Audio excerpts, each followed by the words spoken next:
না, প্ল্যান ছিল যেহেতু উনি একটা সেট ব্যাটসম্যান, বড় ব্যাটসম্যান, সো এই পাশে টেলেন্ডারের মতো একজন ব্যাটিং করতেছিল লাইক শহীদুল ভাই। সো আমাদের প্ল্যান ছিল যে ওনাকে 1 রান দেওয়া।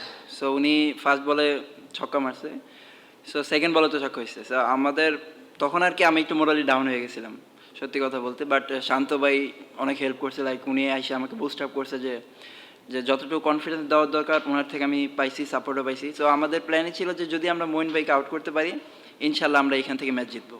না, অবশ্যই অ্যাজ এ প্লেয়ার হিসেবে বা বলার হিসেবে আপনার সবসময় দুইটা অপশন হাতে রাখতে হবে।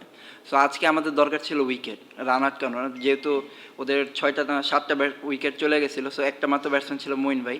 সো আমাদের প্ল্যান ছিল যে উইকেট নেওয়ার জন্য। সো একটু যদি রান লিকও হয়ে যায়, বাট আমরা যদি ওইখান থেকে একটা উইকেট বের করতে পারি তো ম্যাচটা আমাদের হাতে আসবে। সো আমাদের প্ল্যানই ছিল উইকেটটা বের করা।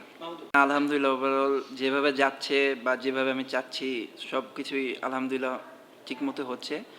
সো আল্লাহর কাছে অনেক শুক্রিয়া যে আমি যে পরিশ্রমটা করছি আলহামদুলিল্লাহ ওইটারই ফল পাচ্ছি। বাট ভালোর তো শেষ নেই, ইনশাল্লাহ চেষ্টা করবো যে এটা কন্টিনিউ করার।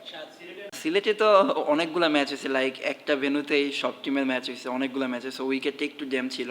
বাট এখানে তো ফ্রেশ উইকেট। সো আমার কাছে মনে হয়েছে স্পোর্টিং উইকেট ছিল।